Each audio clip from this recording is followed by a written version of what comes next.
La jeune fille a demandé à son petit ami ce qu'ils allaient manger. Elle lui a ensuite proposé « Ogo ». L'homme a répondu qu'il s'en fichait. Dongfang Laifu était un représentant immoral, honnête et pur sang de la riche deuxième génération. Est assis à côté de lui Xiao Chun. Ces deux-là vont bien ensemble et sont très heureux.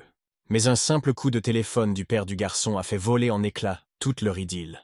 Après avoir décroché le téléphone, Dongfan a appris que son père et sa mère partaient en voyage pour profiter de la vie. Leur fils a grandi et doit apprendre à s'occuper de lui-même. Mais ses parents garderont un œil sur lui. Alors qu'il voulait revenir sur ses pas pour parcourir le monde, tout aussi soudainement, son père a raccroché le téléphone. Alors Dongfang Laifu changea d'itinéraire, car il avait besoin de tout savoir de toute urgence. Les gardes n'ont pas laissé entrer le gentleman. Dongfang Laifu a crié pour le laisser entrer. Après tout, c'était sa maison et il voulait voir ses parents. Une ordonnance de gel des avoirs lui a alors été présentée. Un homme vous a dit, à vous le protagoniste, que ses parents ne sont pas là. Tous leurs avoirs ont été gelés par la banque, bien sûr, y compris ce manoir et les voitures de sport de l'homme. Xiao Shun s'est immédiatement inquiétée de son petit ami. Elle tente de le rassurer en lui parlant de contacter son père. Il était bon d'avoir une fille aussi merveilleuse à ses côtés.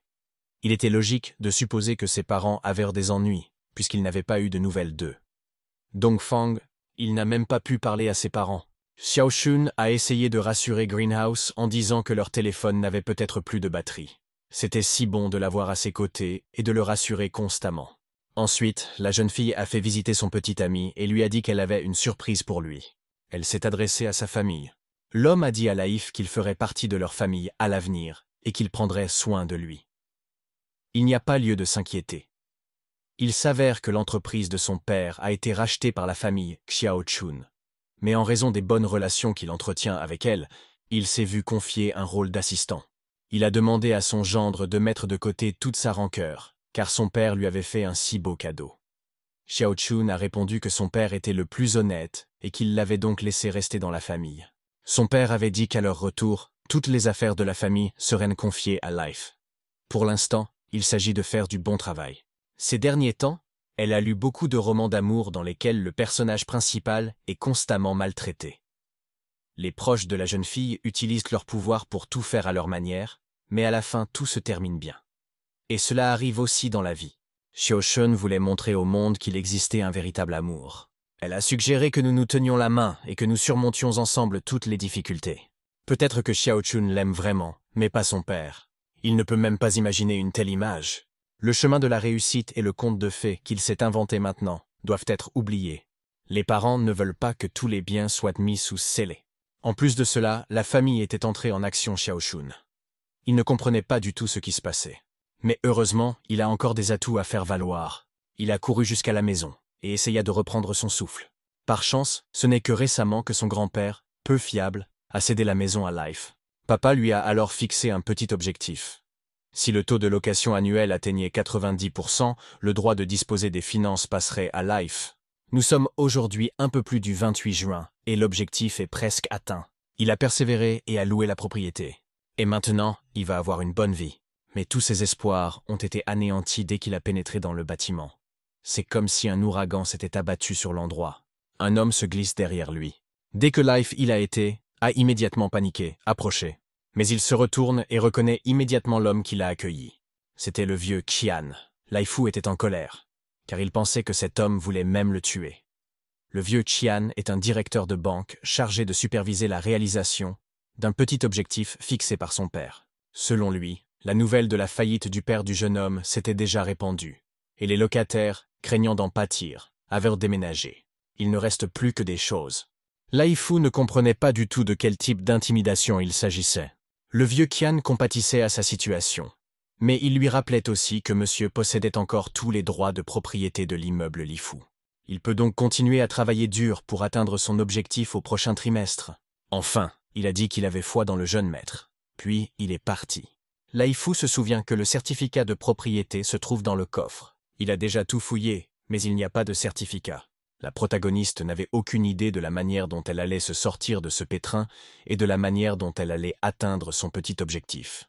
Il se retourna pour jeter son téléphone, ne comprenant pas comment cette situation avait pu lui arriver. Il avait connu des parents toute sa vie, mais cette situation l'a amené à se demander comment ces personnes pouvaient s'appeler des parents. Son téléphone a heurté un mur sur lequel il y avait des inscriptions. Ses écrits ont commencé à briller.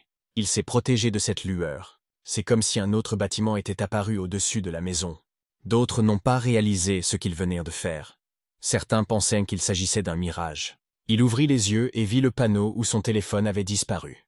Laifu a lu qu'il s'agissait du Taiyu Manoir. Pour une raison ou une autre, toutes les choses autour de lui et lui-même décollèrent. Cette situation devenait de plus en plus bizarre. Le personnage principal pensait même qu'il était mort. L'escalier qu'il avait sous les yeux commence à disparaître. Après cela, c'est comme s'il avait été transporté dans un endroit complètement différent. Le protagoniste se demande pourquoi il y a une salle de zéro. L'enfant a décidé d'aller voir cette pièce. Il y avait une sorte de fruit au-dessus de l'assiette. C'était comme si elle n'arrivait pas à penser correctement. Ce fruit était si beau et la lumière était également agréable. Laifu, il l'a donc mangé.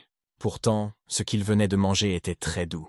Une fenêtre système apparaît devant lui et l'informe que l'identification du propriétaire est terminée.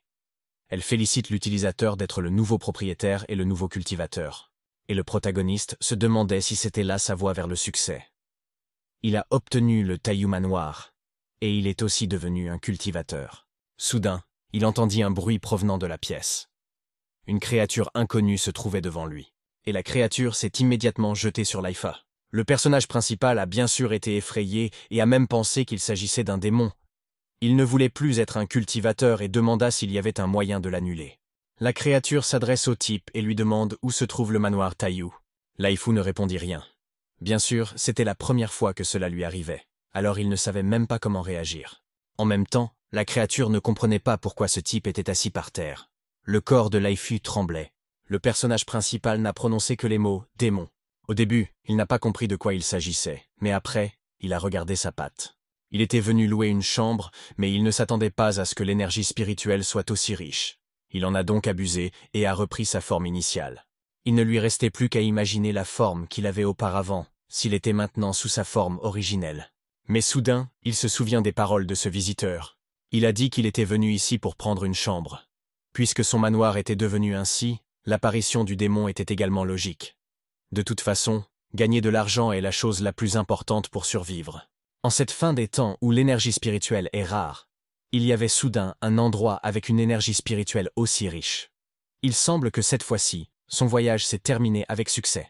Laifu a déclaré que le manoir n'avait pas de personnel d'entretien et qu'elle était elle-même propriétaire. Le chien a immédiatement demandé s'il y avait des chambres disponibles. Le type a mentionné qu'il était nu. Il n'était donc pas certain que la créature puisse effectuer le paiement. Il s'est écrié. Heureusement, la protagoniste a trouvé des parapluies et a suggéré à son frère de discuter. J'aimerais juste qu'il arrête de pleurer.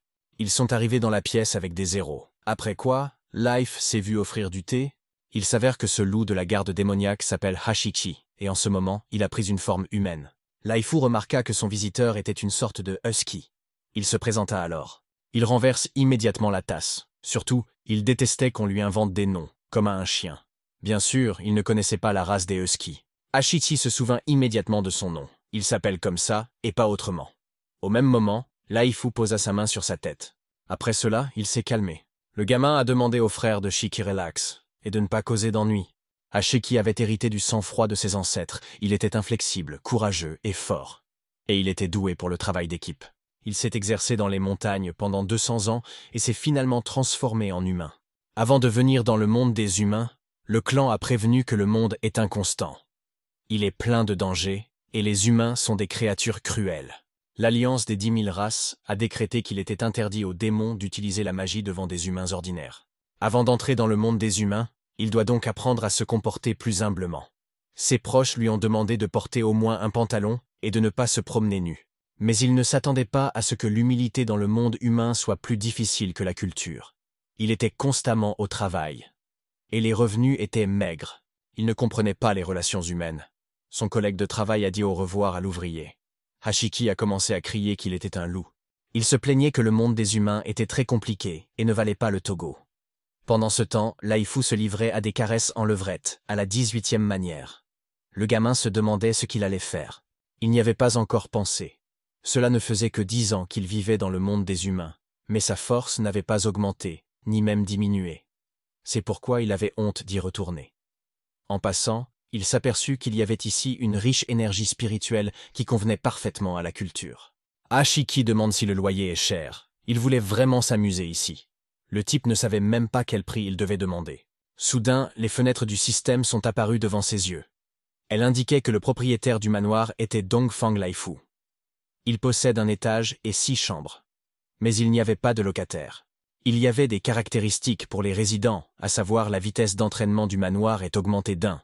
Chaque jour, vous pouvez obtenir un radeau spirituel purificateur. Si vous remplissez les conditions, vous pouvez entrer dans le manoir Taiyu. On peut faire revivre le passé du manoir à volonté pendant 1 minute, et aussi les fonctionnalités pour le propriétaire. Il peut gérer le manoir, louer des chambres et obtenir le pouvoir des fruits spirituels. Mais il n'obtiendra pas le pouvoir des cadavres. Chaque jour, le pouvoir spirituel du propriétaire augmente d'1%. La réaction vidéo de Ashiki montre qu'il est le seul à voir cette fenêtre du système. Laifu lui a dit que s'il voulait s'installer, il devait suivre certaines règles. Ashiki n'y voyait pas d'inconvénient. S'il pouvait vivre dans un tel endroit, il sourirait même dans son sommeil. Maintenant, cela valait la peine d'y penser pour la location. Il a vu que cet enfant n'est pas si simple, même s'il a plus de 200 ans. Mais il ne sait pas du tout comment communiquer avec les gens. S'il devenait ami, il paierait 5 000 par mois. Cette nouvelle a fait tomber la tasse de thé de Ashiki. Il ne s'attendait pas du tout à ce prix. Laifu pensait que c'était cher. Mais il ne faut pas oublier que le pouvoir spirituel peut être augmenté ici. Ashiki crochette sa jambe, indiquant qu'il est d'accord. Désormais Laifu est son frère, et il ne dira plus rien contre lui. Tout l'argent que Shikiki gagnera appartiendra à Laifu. Le contrat de location d'une chambre dans le manoir est apparu sur la table Taiyu. Laifu lui tend le contrat. Il remarqua que la vitesse de culture avait été multipliée par 1. De plus, un fruit spirituel purificateur était libéré chaque jour. Ses responsabilités sont très raisonnables, il est donc tout à fait d'accord. Laifu a proposé de signer ce contrat et ils formeront désormais une seule famille. Il montrera également son numéro. La chambre 101 lui sera attribuée. Ashiki remarqua immédiatement le fruit spirituel dans sa chambre.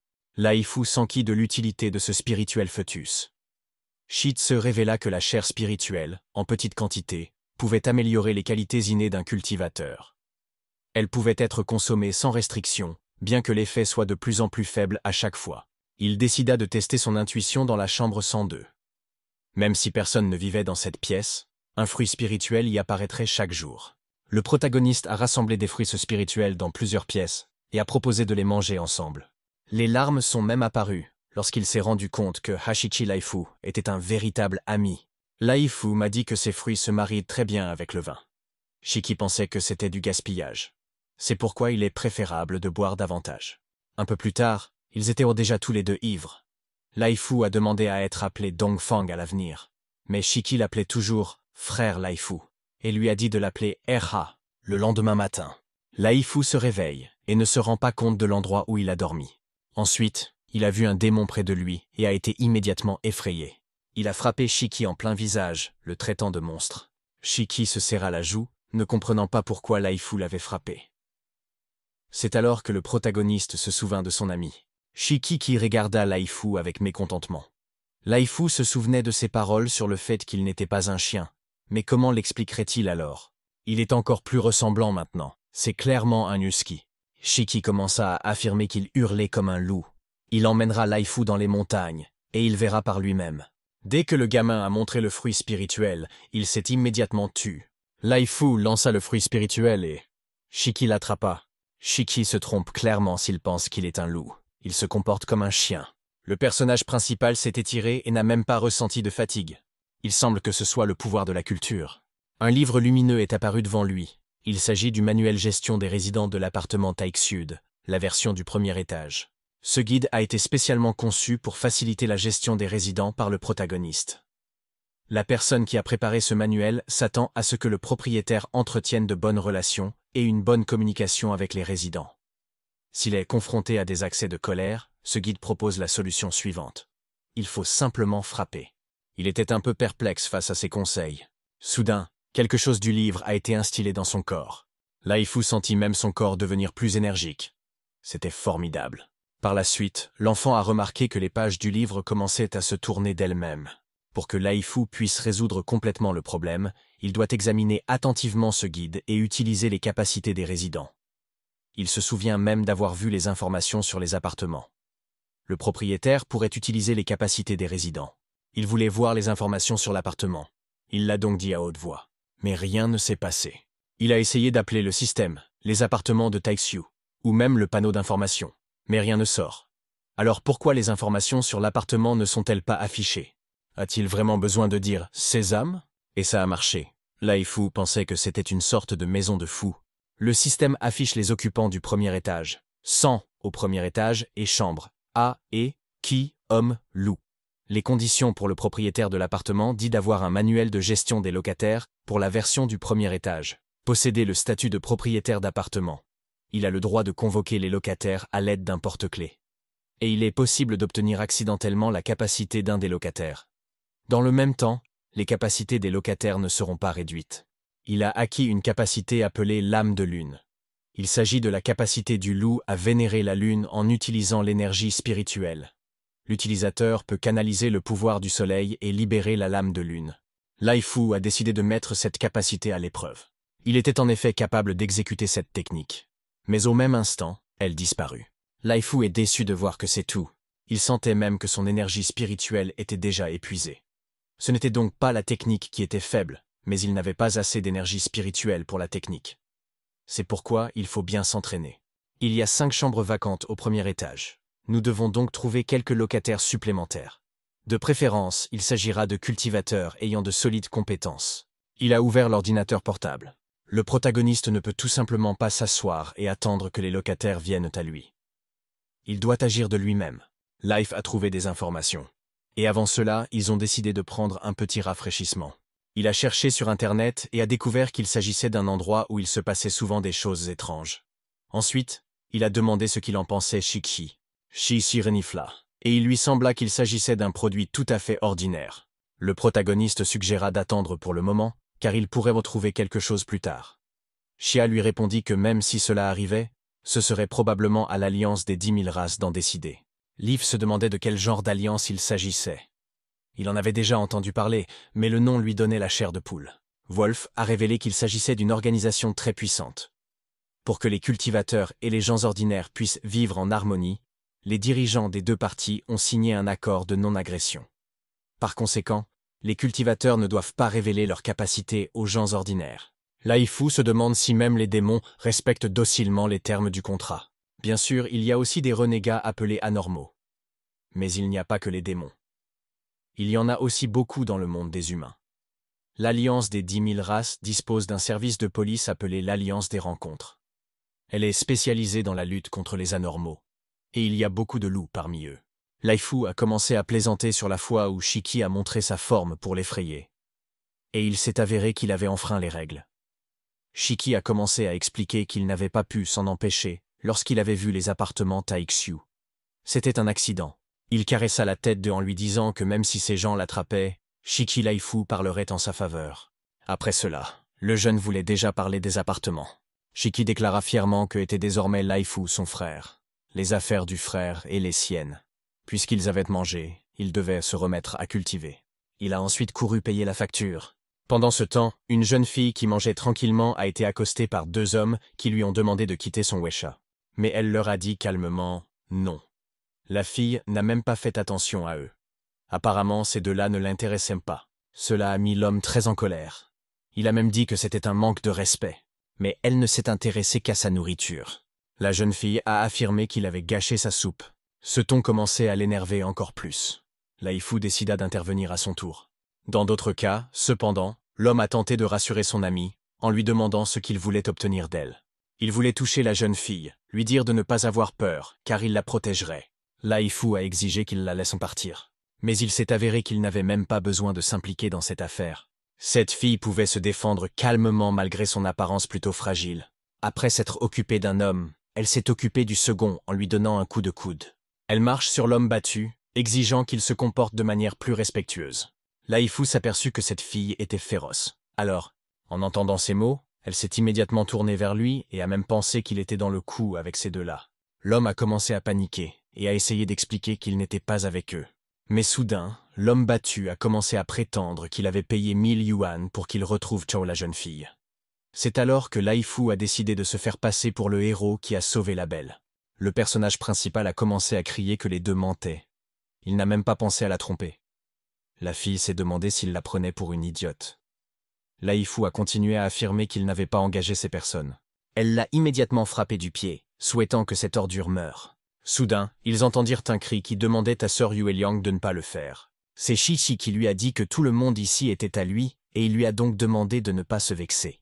D'ailleurs, frère Laifu ne mentait même pas, car il n'avait vraiment pas mis les yuans. Après tout, Shiki venait de payer son déjeuner.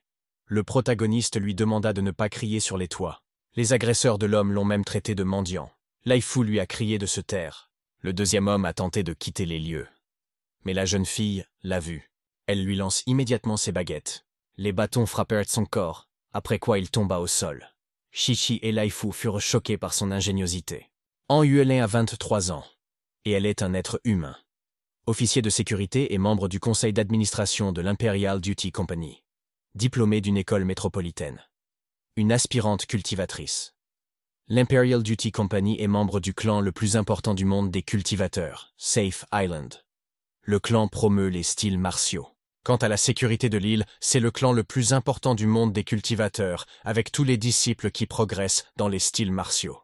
Le chef de l'île est le cultivateur le plus habile qui possède un corps d'énergie spirituelle très puissant. On le dit invulnérable.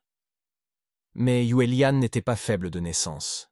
Elle était réticente à tuer. Elle recherche la supériorité dans tous les domaines. Naturellement, elle ne cultiverait pas les pratiques défensives standards de l'héritage familial. Plus tard, cette jeune maîtresse commença à voyager à travers le monde, soulevant des tourbillons et des pluies sanglantes. Elle est devenue une sorcière lunaire effrayante pour tout le monde.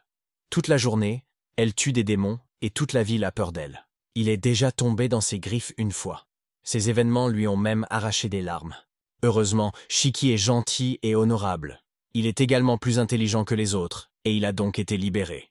Et Laifu pensait même qu'elle était une méchante, alors c'était une chance qu'il n'ait pas été pris dans le feu de l'action. Shiki commença à affirmer qu'il n'était pas un faible. La jeune fille s'est approchée d'eux et a demandé à Air de quoi ils discutaient. Shiki a immédiatement pris ses bagages et a demandé à sa sœur pourquoi elle ne lui avait pas demandé de l'aider. Yuelian remarque qu'il n'a pas changé du tout, il aime vraiment se salir les mains. L'homme marchait derrière elle et a remarqué que même si elle semble fragile, elle est en fait violente. Wolf lui a dit que l'appartement dans lequel il vivait actuellement était un endroit paradisiaque avec une énergie spirituelle extrêmement intense. Il lui a même assuré qu'elle adorerait cet endroit. Laifu a également remarqué que les roux étaient très gentils avec elle. Cette fille n'est certainement pas facile, vous devrez donc la torturer en termes d'argent par la suite. Yuelan répondit qu'il n'avait rien vu du tout. Comment pourrait-il même comparer sa demeure au ciel? Elle avait une pierre spirituelle qui pouvait l'aider à se cultiver. Par conséquent, elle décida de jeter un coup d'œil d'un seul œil et de partir comme si elle était calme. Cette fille est manifestement très bien informée, vous devez donc trouver ses faiblesses pour la traiter. Il ne sait même pas si ce portail peut l'affecter. Quoi qu'il en soit, ça vaut le coup d'essayer. Laifu demanda à Er s'il se souvenait encore des conditions de vie. Le loup répondit qu'il fallait porter le retour et qu'il pouvait retourner à la fois à Taixiu.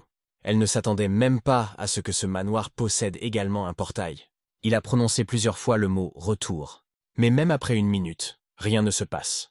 Laifu a expliqué que son niveau était trop bas et que le temps de prononciation serait donc un peu plus long. S'il reste plus longtemps avec cette femme, il est évident qu'elle l'achèvera. Et soudain, un portail s'ouvrit enfin devant eux. Hera se réjouit. Le personnage principal m'a dit que c'était l'un des avantages particuliers des appartements pour les résidents. Ils rendent les choses beaucoup plus pratiques. Hera décide de partir en premier. Et Laifu voulait escorter Madame Han. Bien qu'à contre-cœur, elle accepte sa main. On dirait que la déesse de la chance l'a enfin remarqué. Et le protagoniste a conduit Madame Han hors du portail. Puis il informa joyeusement Shiki de leur retour. La jeune fille sentait qu'il n'y avait pas de concentration d'énergie spirituelle ici, comparable à une île sûre qui aurait une défense inviolable.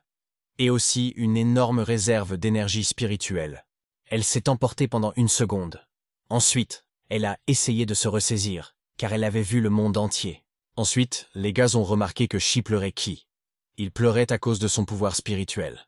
Laifu demanda ce qui s'était passé. Le loup répondit que quelques minutes de voyage avaient consommé un cinquième de son énergie spirituelle. Il n'avait jamais autant gaspillé de sa vie. Yuelian répondit que la distance n'avait pas d'importance. Mais elle n'y retournerait plus. Shiki a reconnu qu'elle avait raison. Quoi qu'il en soit, l'énergie spirituelle présente ici double la vitesse d'entraînement et produit des fruits tous les jours. Par conséquent, son esprit se rétablirait très rapidement. Lai Fu demanda mentalement à ce type de surveiller sa langue. En fait, c'est lui qui aurait dû le lui dire. Mais en voyant les efforts de ce chien, il décida de lui pardonner. Elle n'arrivait pas à croire qu'il y avait autant d'avantages. Même si Sis avait un trésor spirituel qui pouvait l'aider à s'entraîner, il ne serait pas comparable à ses bonus. Shichi se demanda s'il allait la tromper. Les garçons ont également échangé des regards. Et le personnage principal félicita mentalement son résident. Dongfan lui a conseillé de ne pas se précipiter pour prendre une décision. Elle pourrait commencer par s'installer gratuitement dans l'appartement de l'héros. La jeune fille accepte. Ensuite, elle commença elle aussi à absorber de l'énergie spirituelle. Yuelan se demande pourquoi elle n'a jamais entendu parler de ces appartements auparavant. Dongfang répondit qu'ils avaient été hérités et qu'ils étaient tombés récemment entre ses mains.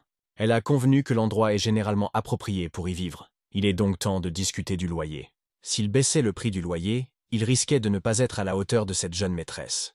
Il a donc décidé d'augmenter le prix. Lai Fu a dit qu'elle devrait payer 100 000 par mois, un paiement annuel. Et ce prix est exactement en yuans. La jeune fille a immédiatement voulu appeler son père pour lui demander de racheter l'ensemble. C'était un prix trop bas. Voyant que cette fille ne pouvait pas encore prendre de décision, le type ne comprenait pas pourquoi elle était si avide. Il pouvait augmenter le prix. Il a donc décidé de proposer une autre solution, mais elle a finalement accepté ce prix. Elle savait qu'il avait manifestement compris ce qu'elle pensait. Il n'y a pas de retour en arrière possible. Lai Fu se prenait pour un génie. Bientôt, il pourra redonner à sa famille sa gloire d'antan. Les garçons se sont serrés la main en l'honneur de l'accord. Le gamin lui a ensuite tendu un contrat à signer. Yuelian se demandait ce qu'était cet espace. Taishukom. En fait, Lai Fu ne comprend pas vraiment non plus. Grand-père n'a rien dit à ce sujet. Mais ce n'était pas grave pour elle, et elle a donc décidé de signer. Dongfang l'a joyeusement accueillie parmi les locataires.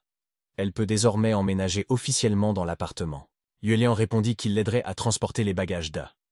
Le gamin a dit qu'il vivait dans l'appartement 0 voisin et qu'elle pourrait donc s'adresser à lui en cas de besoin. R.A. Dans sa chambre, il se réjouit de ce revenu. Ensuite, il décida de voir quelles étaient les qualités de sa maîtresse. Le système lui a demandé s'il voulait avoir la capacité d'un résident du 102e appartement. L'homme a confirmé sa décision. D'après la fenêtre du système, quelque chose est revenu en lui. Il y avait les informations habituelles sur le propriétaire et le nombre d'étages avec des chambres. Mais il y avait un nouveau locataire dans l'appartement du 100e étage. Un Yuelian, une fille. Il a demandé au système d'aller au fond des choses. Il connaît déjà cette information. Une capacité appelée détection des mystères a été obtenue par le propriétaire. Elle permet de recouvrir tout ou partie du corps d'énergie spirituelle, équilibrant ainsi l'attaque et la défense. En cas de manque d'énergie spirituelle, la priorité est donnée à la défense des parties du corps. Il se sentait un peu mal à l'aise avec cette capacité, puisqu'il ne savait même pas ce que faisait la détection. Le système m'a dit qu'il détectait un mystère. Il devrait peut-être faire semblant de comprendre.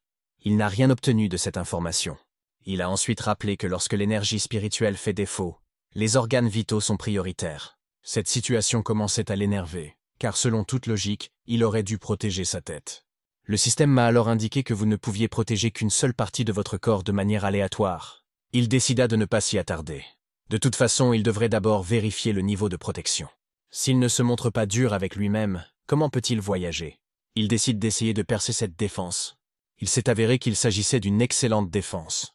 Il est vraiment invincible maintenant. Et lorsque l'énergie spirituelle se remplit, il peut couvrir tout son corps. Avec cette compétence D, il n'aura plus peur de se battre à courte ou à longue distance.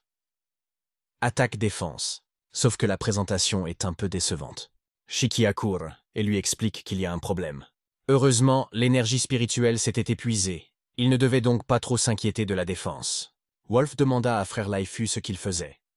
Dongfan répondit que ce n'était rien et demanda ce qui n'allait pas. Il s'est avéré que sœur Yuelian s'est échappée.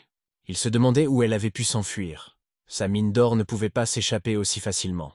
Shiki explique que sa sœur et lui sont allés faire des achats et qu'ils ont découvert quelque chose d'inhabituel et Yuelian s'est immédiatement rendu sur place. La nouvelle que S-Wallet Lai Fu était parti quelque part l'a effrayé au plus haut point. Il s'est demandé comment il avait pu le laisser derrière lui sans qu'il ne revienne en courant. Ce n'est pas vraiment ce qu'il pense. La fille dit que l'homme est très fort, mais elle n'a pas d'arme, alors elle demande au loup de venir chercher son épée en courant. Dongfang a immédiatement tiré Shiki derrière lui, en criant qu'elle était en danger. Pourquoi restait-il ici et perdait-il son temps à parler? Nous devons nous dépêcher de la retrouver. Le loup demanda d'attendre. Après tout, il n'avait même pas pris l'épée de sa sœur. Après une longue course, Laifu essaie de reprendre son souffle comme d'habitude. Il a demandé où l'on était censé aller. Shiki a demandé à ce qu'il s'en remette à lui. Laifu ne comprit pas ce qu'il voulait dire. L'homme s'est immédiatement mis à terre pour la sentir. D'autres, bien sûr, l'ont remarqué et ont commencé à prendre des photos. Shiki montra la direction et aboya à son tour. Dongfang félicita ce bon garçon comme un chien. Ils aperçoivent alors Yue Lian qui se tient devant l'inconnu. Le protagoniste se dit qu'il doit être un imbécile. Il devait penser à porter un manteau à capuche en plein été. Shiki le reconnut comme un cultivateur démoniaque. Bien sûr, Dongfang ne savait même pas de quel type de cultivateur démoniaque il s'agissait. Shiki a répondu qu'il était un fantôme. Laïf se sentit mal à l'aise face à cette explication. Cela ne pouvait pas être vrai. Dongfang n'est visiblement pas de cet avis. Car ce type encapuchonné a l'air d'une personne ordinaire. L'homme ne savait même pas si ces deux-là l'insultaient ou non. Yue Lian répondit qu'il s'agissait d'une personne ordinaire et qu'il fallait donc être patient. Le loup apprit que ce type était aussi de la race des démons. Il pouvait prendre une forme humaine avec de l'entraînement. Laifu venait de réaliser que ces fantômes étaient aussi des cultivateurs. Le fait que Papa Togo prenne des allures de loup confirmait son intuition, alors il n'allait pas laisser partir cette personne. Il commença même à utiliser la technique d'absorption d'âme. Shiki ne s'attendait pas à cela. En même temps, Laifu a offert un logement à son frère. Il n'a même pas de garantie. Laifu cria joyeusement qu'il était le propriétaire et que s'il réservait maintenant, il obtiendrait une grosse réduction sur le loyer. Yue Lian lui cria de se taire. Et cet homme n'a fait que se taire. Yue Lian invoquait sa lame. La lame qui était enveloppée dans un tissu derrière le dos du loup vola immédiatement dans sa main. La jeune fille a insisté pour qu'il parle. Elle voulait absolument savoir qui l'avait envoyé. Mais bien sûr, il n'a rien répondu et a décidé de se joindre au combat. En un instant, il disparaît de la vue de Yue Lian. Shiki cria qu'il était dans son ombre. Elle se retourna immédiatement et vit son ombre se débattre quelque part. Il a décidé d'attaquer Lan Laifa. L'homme est immédiatement sorti de son ombre et a ensuite craché une substance violette. La fille lui a crié de l'esquiver. Sur sa défense se trouvait Shichi, qui décida de le couvrir de son bras. L'étranger remarqua que la fille avait décidé de l'attaquer également par derrière. Il s'est levé d'un bond pour esquiver le coup, puis il a sauté jusqu'au toit du bâtiment. Il les a regardés tous les trois en silence. Yue Lian le traita d'ordure, puis se lança à sa poursuite. Elle ne voulait manifestement pas lui laisser une chance de s'échapper. Laifu a admis qu'il s'agissait d'une vitesse incroyable. Il a poussé un soupir de soulagement, en disant à quel point c'était effrayant. Après quoi, l'enfant a voulu remercier le héros de l'avoir sauvé. Mais soudain, il remarqua que le liquide violet continuait à s'approcher de lui. Soudain, la jeune fille entend un cri. Shiki était très inquiet pour frère Laifu. Il y avait une sorte de brouillard sombre autour de Dongfan. C'est comme s'il avait vu quelque chose qui a fait trembler tout son corps. Après quoi, il s'est évanoui. Heureusement, Shiki a pu le rattraper à temps. Sans réfléchir longtemps, elle décida de laisser partir cet homme et de retourner auprès de ces deux-là. Le corps de Dongfan Soise tremble, que ce soit de douleur ou de froid. Shiki a remarqué que la sœur courait vers eux Yue Lian. Il s'est immédiatement enquis du frère d'Alritif Laifu. La jeune fille comprit qu'il s'agissait d'une invasion d'énergie fantomatique. Parce que le corps de était faible, il était transpercé par le froid. Laifu. Elle posa sa main sur sa tête, indiquant qu'ils allaient se débarrasser de cette énergie maintenant. Laifu a immédiatement crié qu'il avait mal à la tête. C'est comme si elle était sur le point d'éclater. On disait que l'énergie de la barrière fantôme pouvait être écrasante. Yue Lian n'a fait qu'aider un peu. Mais son âme subit une attaque spirituelle. Le reste dépendra de lui. Mais n'est-ce pas là une atteinte à l'âme? Dans les romans, lorsque les gens sont confrontés à de telles situations, ils meurent s'ils ne trouvent pas de graines de guérison. Soudain, il s'est évanoui. Shiki informa sa sœur que Laifu était inconscient. Yue Lian répondit qu'il avait besoin de temps et qu'il valait mieux ne pas le déranger pour l'instant. Le troisième jour, il n'arrêtait pas de se tordre d'un côté à l'autre du lit, en disant qu'il avait très mal à la tête. Il sait déjà qu'il ne peut pas se sauver. Alors il a demandé qu'on lui donne au moins la possibilité de mourir sans douleur. Un livre est apparu devant lui. Après cela, c'est comme si elle avait pris possession de sa tête. Des mots incompréhensibles tourbillonnaient autour de son corps Laifu. Même s'il ne savait pas ce que c'était, il se sentait bien. C'est comme s'il avait commencé à parler la langue lui-même. Une lueur dorée enveloppait tout son corps. Ensuite, la lueur a disparu. Le protagoniste a ouvert les yeux et s'est rendu compte qu'il était capable de guérir. Non seulement le mal de tête avait disparu, mais il était également revigoré. Il s'est levé joyeusement du lit et a voulu annoncer la nouvelle aux autres. Mais dès qu'il a ouvert la porte, il a entendu des bruits terriblement forts. Laifu se boucha les oreilles, ne comprenant pas ce qui se passait ici. L'insonorisation était bonne, mais même ici, j'entendais tout. Il s'est approché de la source du bruit et a constaté que les deux hommes étaient en train de regarder un film. L'homme a immédiatement allumé la lumière.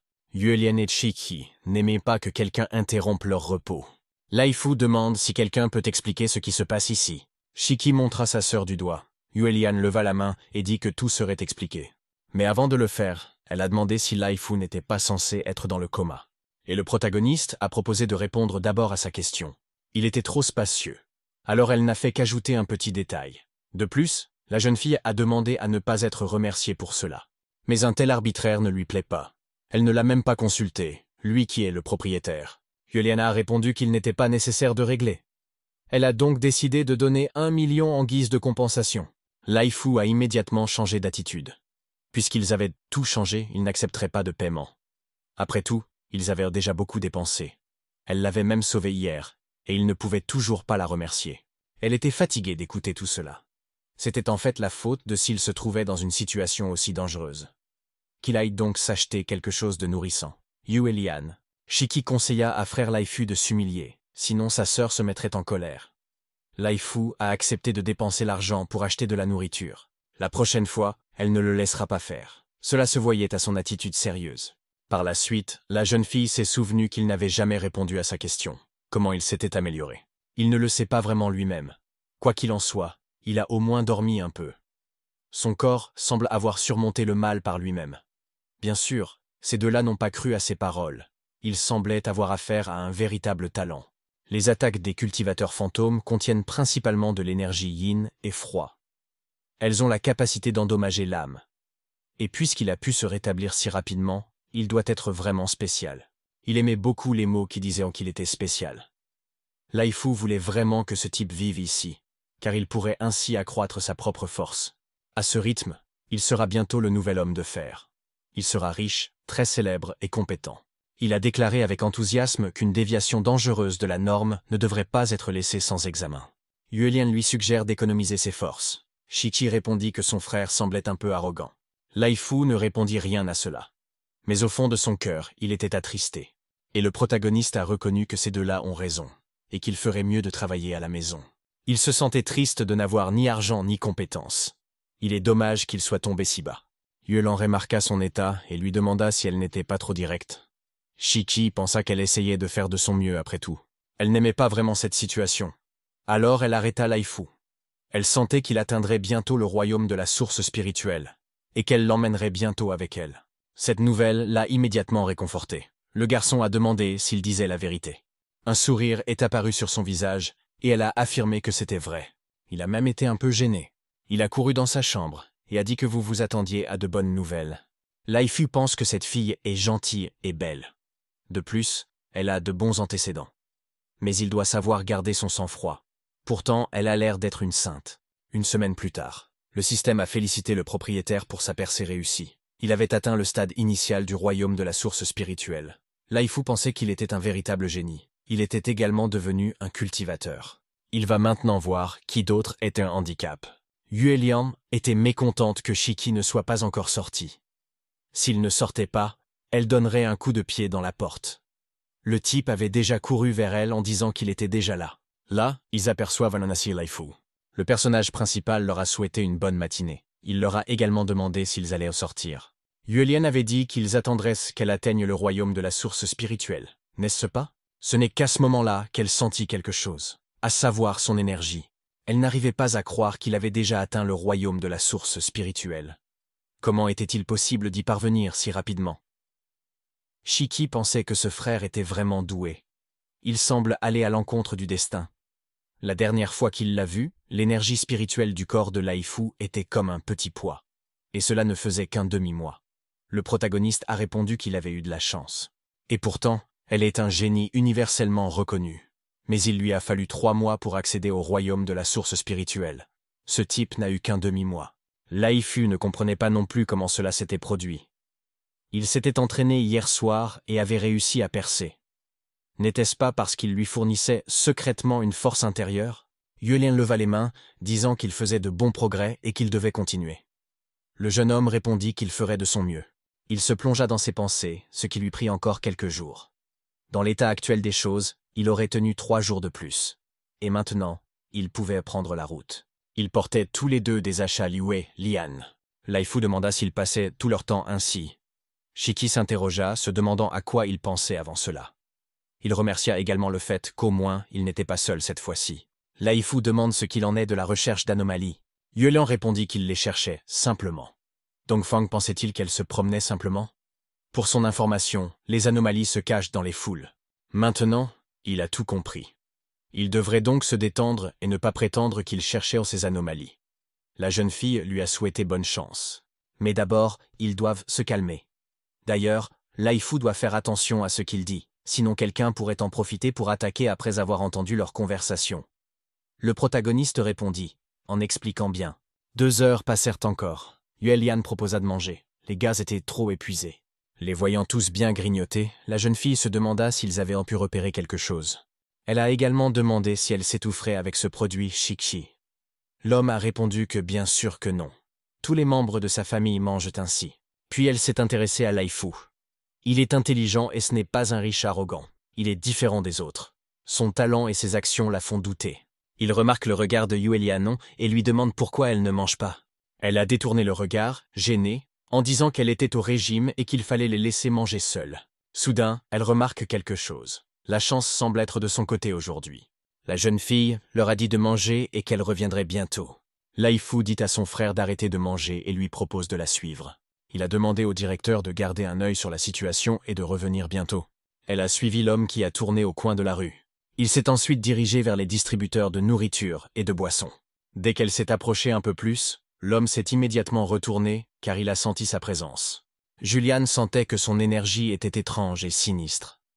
Elle ne sait pas ce que sont ces techniques de culture, mais il semble qu'il ne sera pas facile à gérer. Et s'ils commencent à se battre maintenant, il n'y aura pas de victimes.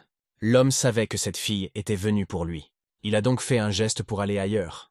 Yuelian le suit directement dans l'ascenseur. Laifu lui a crié d'arrêter. Ces deux-là ont également senti quelque chose d'étrange, à savoir l'aura inquiétante de cet homme. On aurait même dit qu'il était sorti de sa tombe. Leif. Yuelian ordonne à Shiki de ramener le protagoniste chez lui. Laifu ne cessait de dire qu'il était dangereux pour elle d'être seule avec lui. La jeune fille a souri et a dit de ne pas s'inquiéter. Elle avait une grande confiance en elle. L'ascenseur s'est alors refermé. Shiki comprend son sentiment, mais il y a du vrai dans les paroles de sa sœur. Laifu ne fait que l'ignorer. Il pensait qu'il s'agissait d'un délire. S'il leur arrivait quelque chose, comment pourrait-il être appelé des hommes? Yuelian. Il sait que Shiki est trop bête pour évaluer correctement la situation. Mais s'il lui arrive quelque chose, le père de la jeune fille ne lui pardonnera pas. Yuelian. Devant ses yeux, c'est comme si le père de apparu Yuelian, qui faisait bouillir le loup vivant, était. Sans hésiter, ils se lancent à leur poursuite. En sortant de l'ascenseur, ils constatent que les 2 hommes ont disparu. Shiki sentit odeur et indiqua la direction dans laquelle ils se trouvaient. Ensuite, Laifu a arrêté le taxi juste devant le passage piéton. Le chauffeur de taxi n'est pas content que les 2 hommes l'aient arrêté si soudainement. Mais un sourire s'est immédiatement dessiné sur son visage lorsque l'argent lui a été jeté. Ils lui donnèrent 100 000 $ et lui demandèrent d'aller plus vite à l'est. La voiture a immédiatement accéléré et le conducteur a dit de s'accrocher. Chang'an, domaine nord, Li a rappelé l'Erzu en disant qu'il avait besoin d'une dépanneuse car il y avait un problème. Mais il n'entend pas très bien son interlocuteur. Le chauffeur a dit qu'il avait un problème et que l'Erzia devait se dépêcher. Pendant ce temps, Yuelian suivait l'homme, et ils arrivèrent directement au manoir. L'homme a dit à Madame Anne de passer, le maître l'attend. Ces gens connaissaient son identité et osaient quand même l'amener de force ici. Après tout, Yuelian était très curieuse de savoir qui était son maître. Et pourquoi la cherchait-il? Un homme âgé est venu dire que l'arrivée de mademoiselle Anne l'honorait. Il s'excusa également pour son comportement inhospitalier. Yuelian. Il a ensuite demandé à la dame de se rendre à l'intérieur du bâtiment. Il n'y a pas beaucoup de personnes portant le nom de famille ANH. Elle a donc supposé que cette personne connaissait son père et sa position. Elle doit aller à l'intérieur pour trouver ce dont ils ont besoin. Laifu était monté sur le dos de Shichi qui s'était réincarné en loup. Il demanda mentalement à Yuelian de tenir bon. Il viendrait bientôt à elle. Elle va être escortée jusqu'au 2e étage. L'escalier est gardé par 2 hommes en costume noir et lunettes.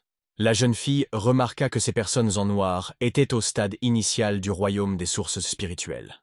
et celui qui l'a fait venir en premier lieu est au même niveau qu'elle. L'homme l'a conduite dans une pièce où le même homme âgé était assis avec ses gardes. Il lui répète qu'il est honoré de la recevoir dans son humble demeure. Puis, il l'invite à s'asseoir. Ce qui n'était pas caché, c'était le fait que 2 autres représentants du royaume de la source spirituelle de grade suprême étaient apparus. Elle a remarqué que l'homme qui était dehors a fermé la porte après son arrivée. La jeune fille a demandé qui ils étaient et pourquoi ils avaient besoin d'elle. Dans le monde des cultivateurs, tout le monde connaît Madame Anne. Il était donc heureux qu'elle soit venue à Shannan. L'homme lui proposa de rester ici quelque temps. Elle se demandait qui était ce vieil homme. De plus, elle ne pouvait même pas déterminer sa force à partir de son énergie. Yuelian s'assit sur le sofa et demanda ce qu'il ferait si elle n'acceptait pas leur invitation.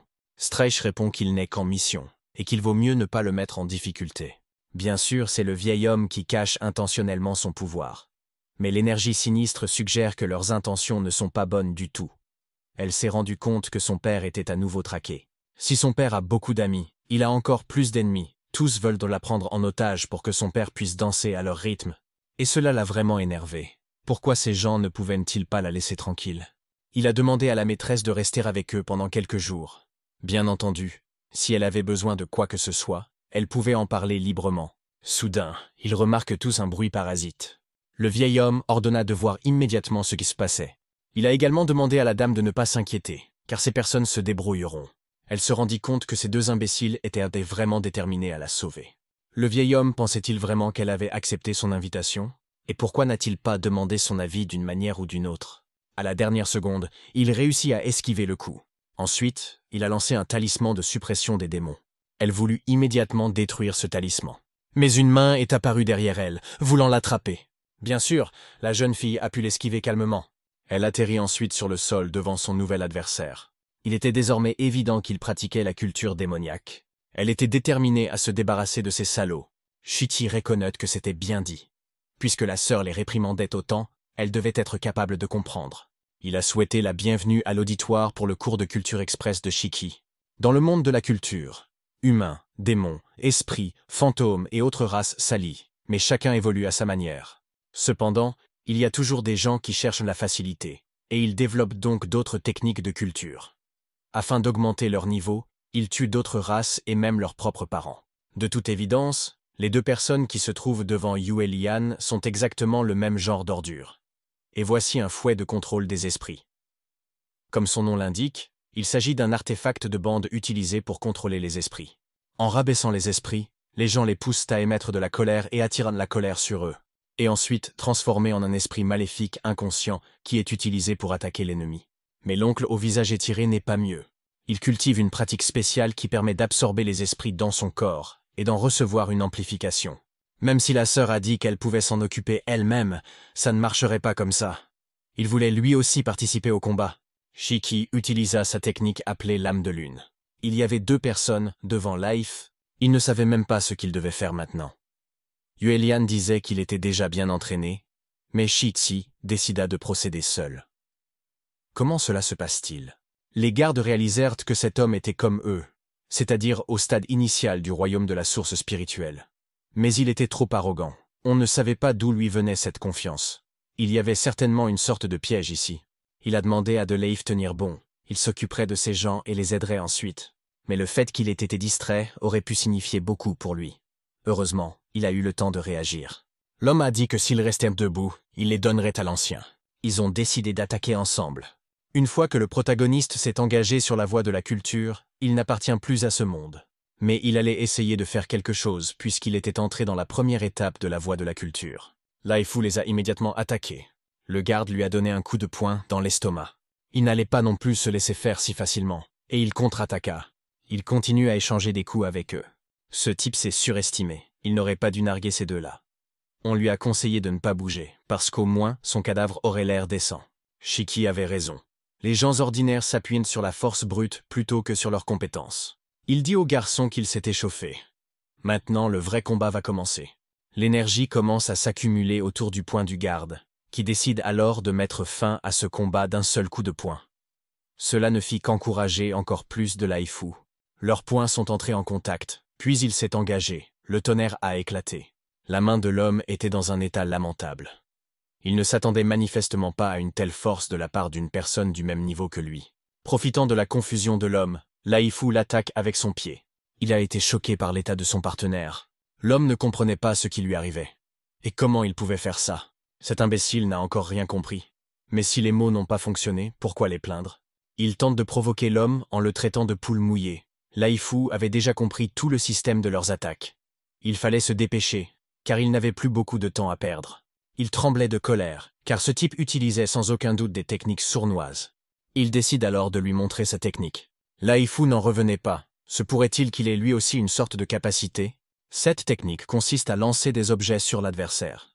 Le paquet de jus de fruits a heurté sa joue. Il secouait ce sac et l'irritation se lisait sur son visage. Au même moment, l'homme a commencé à s'enfuir. Il appelait à l'aide. En même temps, Lai Fu utilisa une technique appelée lame de lune. Cette réception est si puissante qu'elle fait mal aux jambes de l'homme. Il est tombé sur le sol et s'est mis à hurler de douleur. Même Lai Fu ne savait pas qu'il pouvait faire ça. On dirait qu'il est allé trop loin. Il semble que ce soit une compétence qu'il vaut mieux utiliser avec prudence. Pendant ce temps, Shiki essayait également de s'occuper de ses adversaires, qui reculaient immédiatement dès qu'il commençait à utiliser son pouvoir. Et il a entendu parler du nom de sa propre réception. On dirait que son frère a eu beaucoup de chance. Il m'a dit qu'il n'avait pas encore tout compris. Dans son esprit, il pensait qu'il était fini. Soudain, il remarqua que Shiki voulait attaquer et lui cria de faire attention. Mais il est trop tard, car il est projeté dans le mur. Comme son « l'homme battu » s'est immédiatement jeté sur lui. Il n'aurait pas dû tourner le dos à son adversaire. Laïf se tourna vers bientôt Shiki. Il n'a pas d'autre choix.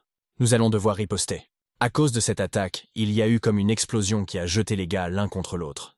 L'homme est tombé sur le sol. Et Lai Fu a réussi à garder l'équilibre. Son bras est également cassé et ses doigts sont tordus. Même s'il était heureux d'avoir pu gagner, il ne comprenait toujours pas pourquoi il utilisait ce pouvoir.